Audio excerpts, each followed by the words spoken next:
The reason we put this webinar on is that one of the things we find is when we're talking to customers and prospects that they're very concerned about the growing number of phishing attempts and email attacks, particularly the sophistication of them now, particularly with AI becoming a thing.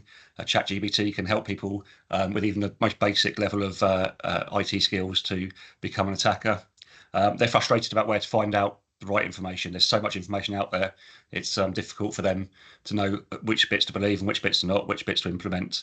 And that might be familiar to some of you guys. So that's why we're going to have it straight from the horse's mouth this morning with Mimecast. And first of all, I'm going to pass over to Mark to take you through the Securing Your Inbox with Advanced AI webinar. Thanks a lot, Rich. Good morning, everyone, and welcome to the webinar today. In the session this morning, we're going to cover how Mimecast can help you to leverage AI in order to better protect your corporate email environment, which, as Rich mentioned, is the #1 attack vector for malicious actors. So quick introductions. I'm Bill Casson, Strategic Channel Account Manager here at Mimecast. I've been at Mimecast for a little bit over 5 years now and working with the fantastic Cobweb team since the start of this year. I'm also joined by my colleague, Mark Olding, who is one of our senior channel sales engineers and will be helping us to dive into some of the detail during today's session. So first off, an introduction to Mimecast. For those that don't know, or maybe for those that do, a quick refresher. Mimecast currently serves more than 42,000 customers globally. We've built this base for over the past 20 years, and we now protect over 26 million users in over 100 countries around the world. We were founded in 2003 and have always been focused on giving customers the best protection against threats, historically email. And over the past 10 years, we've grown our portfolio to keep up to date with the changing threat landscape. In 2024, pivoting to focus on human risk management and critically making users part of the solution. So today we want to talk to you about how we're protecting email and the collaboration tools that you rely on every day.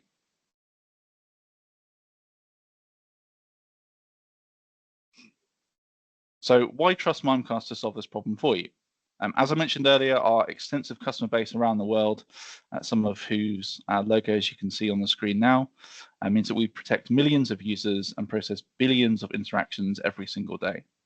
The technology that we've developed over the past 20 years, fueled by our continuous investments in the latest AI and the data that we've been able to train our models with, means that we know what it takes to prevent breaches and to minimize security risk.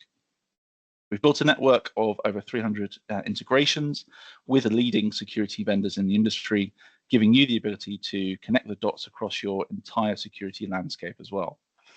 By combining that with our goal to delight customers and to keep them protected, we give you our human risk management platform. So what are some of the limitations of traditional AI-only approaches when applied to protecting email? First off, the dynamic nature of phishing and business email compromise attacks that Rich mentioned has driven the adoption of AI-powered email security solutions. These technologies aim to detect the subtle anomalies and patterns that users and traditional rules-based systems might miss. However, implementing these AI systems does come with its own challenges. First off, the sheer volume of data that must be analyzed by security teams across often multiple tool sets in order to prevent phishing and BEC attacks can be overwhelming. In addition, the AI-only solutions often result in a high number of false positives, requiring time-consuming manual review and continuous fine-tuning in order to maintain their effectiveness, whilst ensuring that legitimate emails aren't blocked. Now I'm going to pass over to Mark to demonstrate how the Mimecast approach is slightly different from this.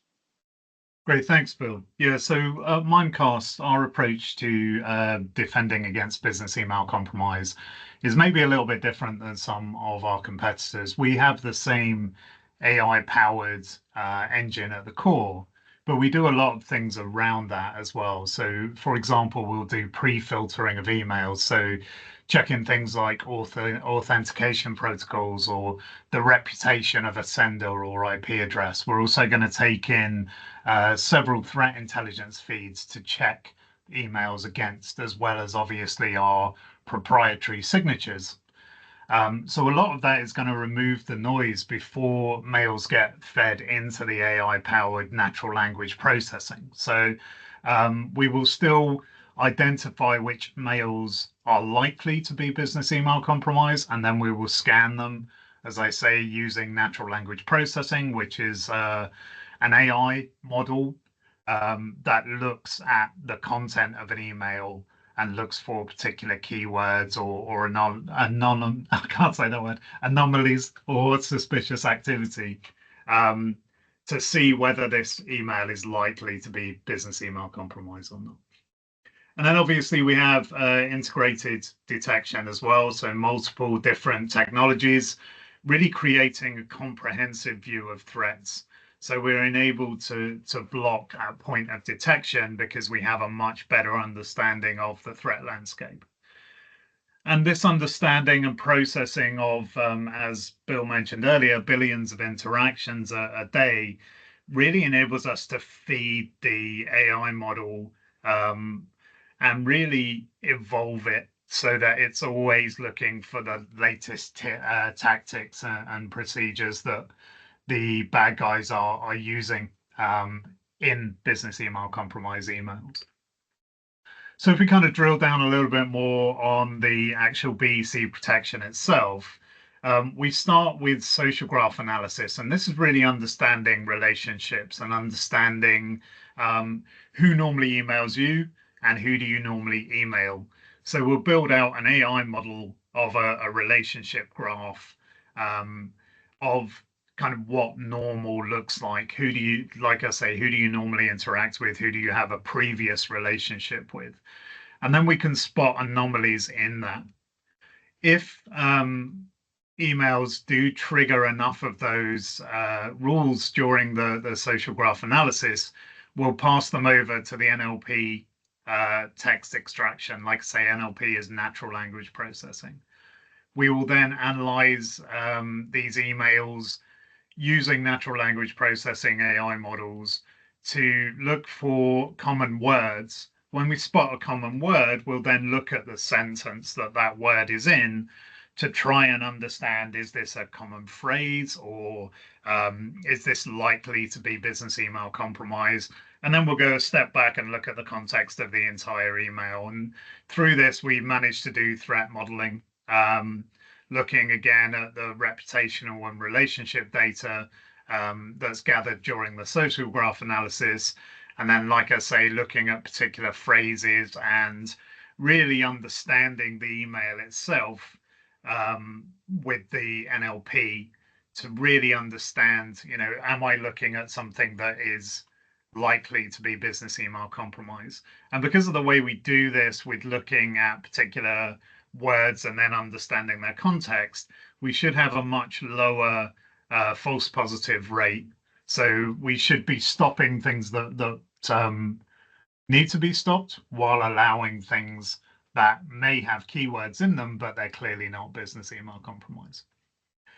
If we do trigger social graph analysis, then we can allow the users to be aware of that using banners. You might have seen these as part of CyberGraph. I will kind of show a couple of screenshots on those later, but that's kind of another step. And I mentioned that we do a lot of pre-checks before we get to the BEC inspection. And if we look at the red line on this kind of tube map, you can see pretty much everything that happens before the BEC inspection. So before we even take the email on, we're looking at things like anti-spoofing rules and block senders. We're then looking at validating the recipient. We might look at IP reputation and allowed senders and block senders and things like that. Then we'll accept the email onto Mimecast. We'll then check to see if it has an attachment. If it does, then we branch off and do the attachment analysis on that attachment. while still continuing to look at the email itself.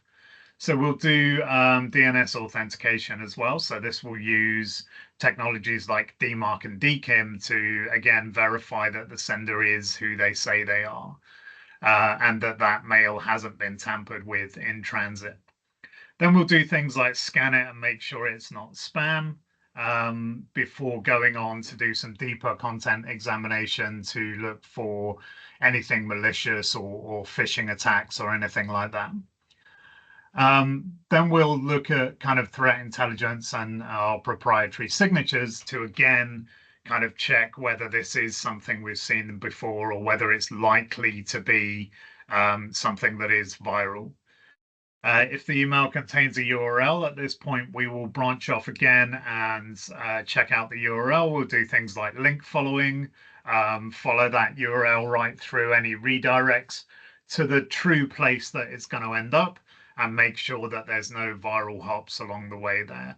We'll also rewrite that URL as part of this process. And the reason we do that is we saw a behavior where attackers are sending in emails with URLs in them. At point of sending, those URLs link through to a benign site. So when we scan it, it links through to something benign, but then the attackers turn on a viral content or upload a viral content to that web page, meaning that we've said this email is okay, but it's now got a viral link in it. So by rewriting URLs, we can provide at point of click protection. We'll then do some impersonation protection checks to see, again, if this is likely to be a business email compromise or a spoofed email. And all of that is before kind of coming into that BEC inspection stage. So you can kind of see this as the left-hand side of the screen, where we have kind of a funnel of emails, bad emails being removed, and a lot of the noise being removed, so that by the time we get down to social graphing and BEC protection, we're really looking at a subset of mails. So that enables us to train our BEC engine to be incredibly accurate, because we're not dealing with all the spam and viral content and all the noise. We're literally concentrating on things that are likely to be business email compromise. So obviously we go through all the checks that I just spoke about, and then we go into social graphing, again, looking at pre-existing relationships between sender and recipient. If everything is felt to be safe here, then the mail is just delivered on to the end user. If there are any issues, so maybe the sender has been seen to send out malicious emails or spam in the past, although they're clean right now, there is kind of a pre-existing reputation for that user. We will allow the mail through, but we're going to put a banner on that. Similarly, we'll look at, again, the relationships of the social graph that we've built to say, has this person ever emailed you before? Have you ever responded? Has this person ever emailed your company before? And has anybody in the company ever responded? And again, that will affect what kind of banner is added to the email.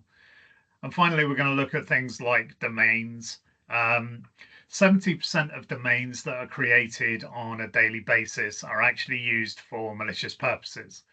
So we'll check a domain and see, was this created this morning?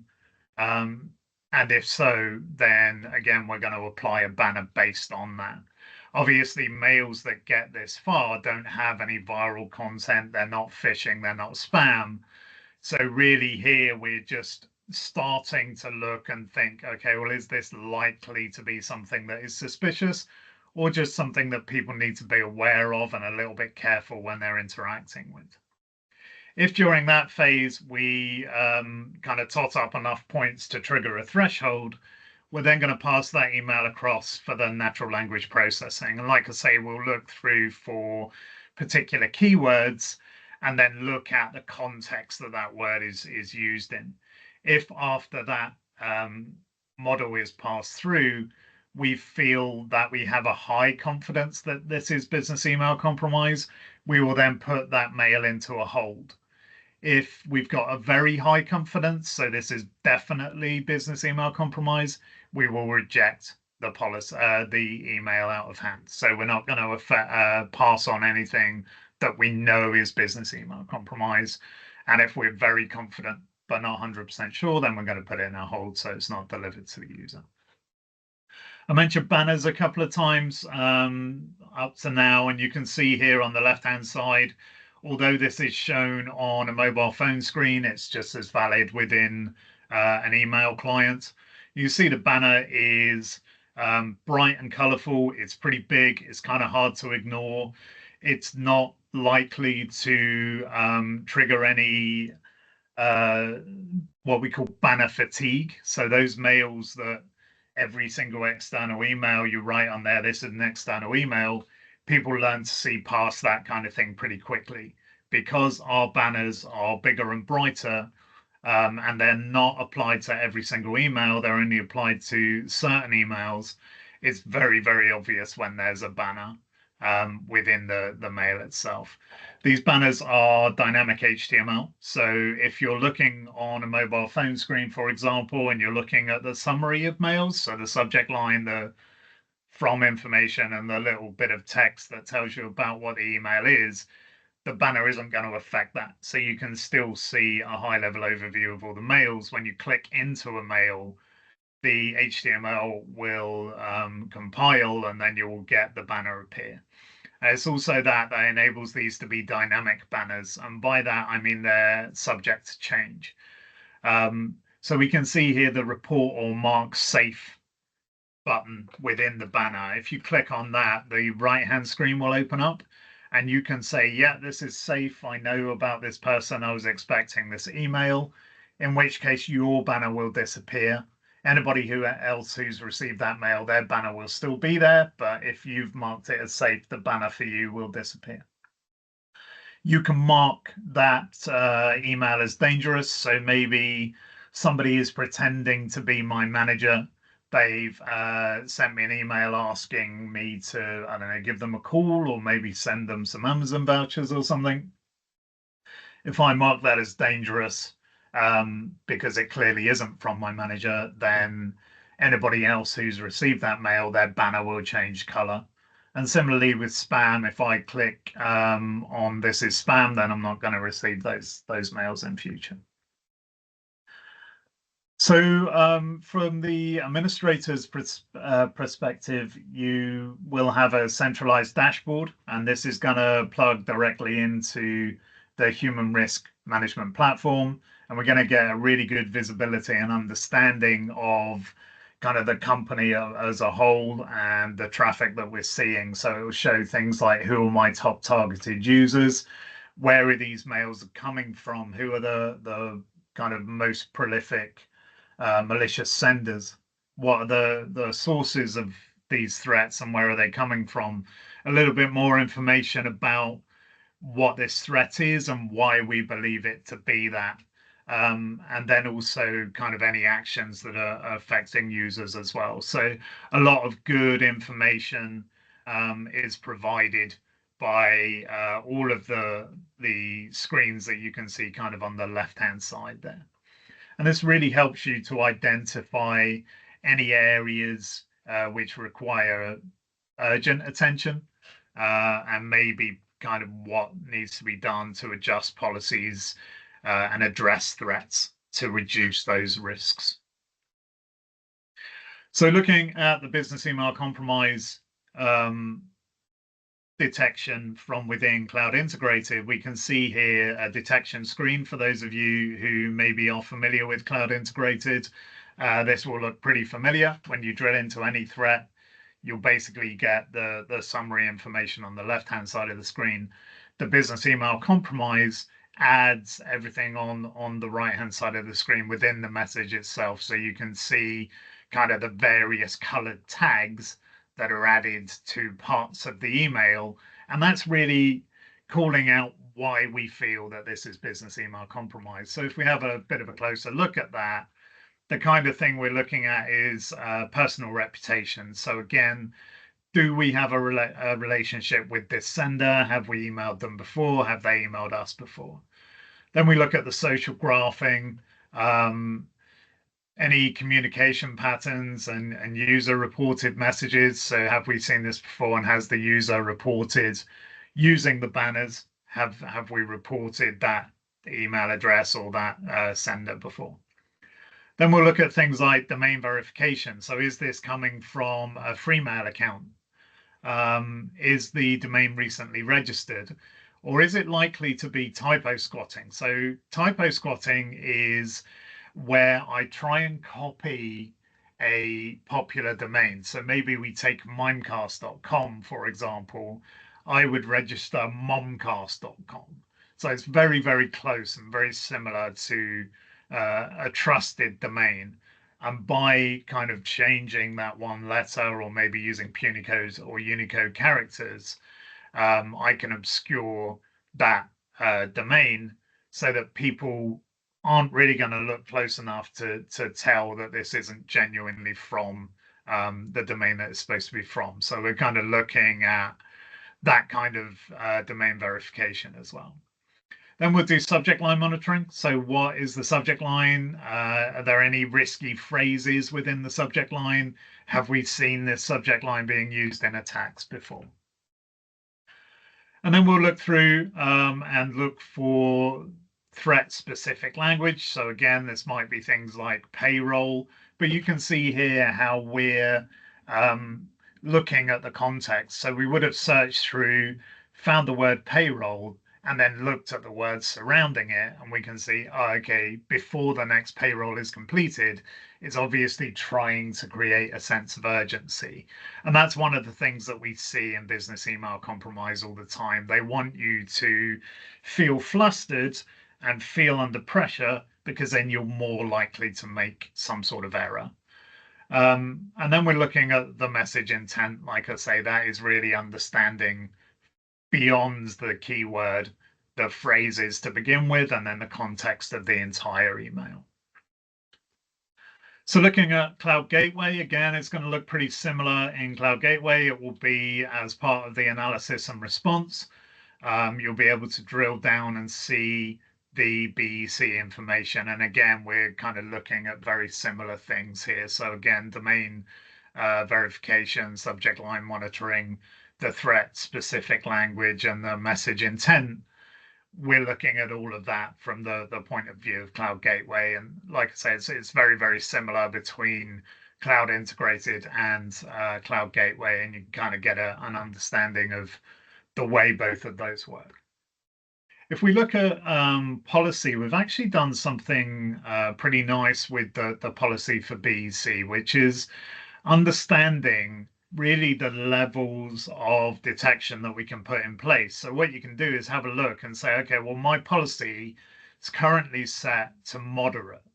What does that mean? Well, it means in this instance, during this time period, we've stopped 220 BEC attacks, or looked at 220 potential BEC attacks.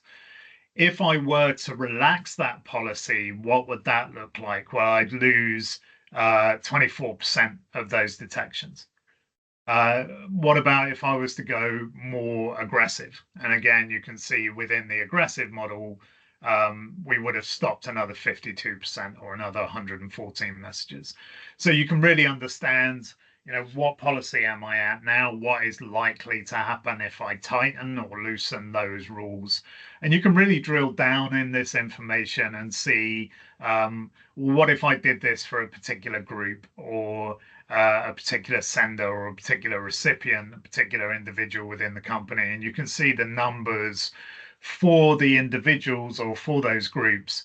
And then you can decide whether you want to tighten for particular users or tighten for particular groups of users. So really, really useful information to have, so that you can really gain an understanding of how effective is this policy being, and can I make it more effective, or do I need to kind of back it off a little bit? So now I'm going to hand back over to Bill, who's going to take us through the M365 threat scan. Thanks a lot, Mark. Now, hopefully that overview from Mark has piqued some of your interest, and you might be wondering how you can see Mimecast protection in action in your own environment. If you're a Microsoft 365 customer with all of your email in 365, that's no hybrid or on-prem, and you're running a single tenancy environment with your MX records pointing to 365, then you can. We're able to show you Mimecast's world-class security with optimized protection right out of the box and with no MX record change required. The fantastic team at Cobweb can configure and manage your trial process from end to end on your behalf. The only requirements are for you to share your 365 global admin credentials or a temporary global admin. That's just in order to create the connection between 365 and Mimecast. So a quick, an example of how quick the setup can be. As you can see, it's extremely simple and straightforward. With the connection itself can be established in 4 minutes or less, and the total setup being completed all within a single call with the Cobweb team. Our default with Cobweb is to generate an historic threat scan for you, which will detect and summarize all of the threats within your Microsoft 365 environment over the past 30 days. This is fantastic because it takes just 1 to 2 working days to get the results back and really gives you immediate threat visibility so that you can then take a corrective course of action. If you need to trial for a longer period or run an extended POC, we do also have the capability to flip into a monitor option. This would then scan all incoming and outgoing email during the remaining 30-day trial period, but it will only identify threats and report on those. No emails are blocked or action taken by Mimecast. We do have a protect mode as well, with all incoming and outgoing mail scanned and threats actively blocked by Mimecast before they reach end users. We don't tend to recommend this in the initial trial phase, just because it takes a little bit of time for the AI models that we mentioned to kind of be in that learning behavior and the learning mode. So yeah, we'd fully recommend starting with the historic threat scan, and then if you feel like a deeper dive, longer form POC is required, then we do have the capability to do that for you. Just to give you an understanding of what the output looks like, you can see just 2 screenshots displayed now. Key to kind of point out that mail is processed using the exact same inspection engines as when Mimecast protects live mail. So we really kind of give you and your organization a window into the types of threats that might be lying dormant in your inboxes in your 365 environment at the moment.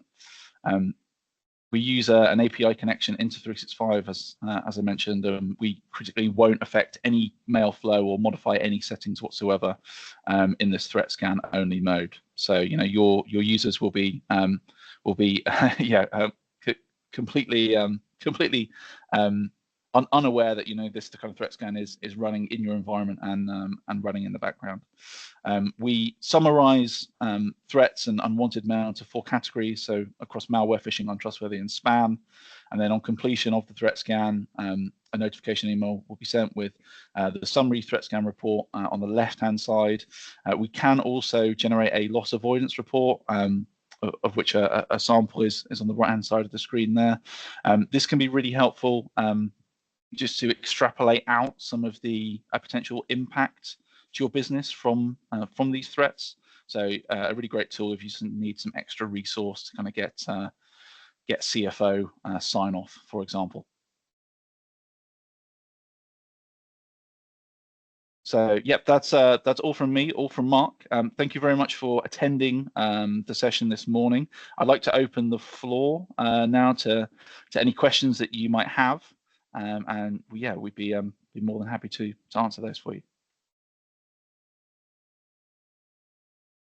I don't know if we've had any come in No, we whilst haven't we've been throughout, speaking? and obviously any questions you feel free to send them through and we can answer them. Moving forward from this, we'll follow up with all the attendees, I said, with the recordings of and the deck, and the offer of the threat scan that you can sign up to. And we'll get that in play within early next week at the latest if you do require a threat scan.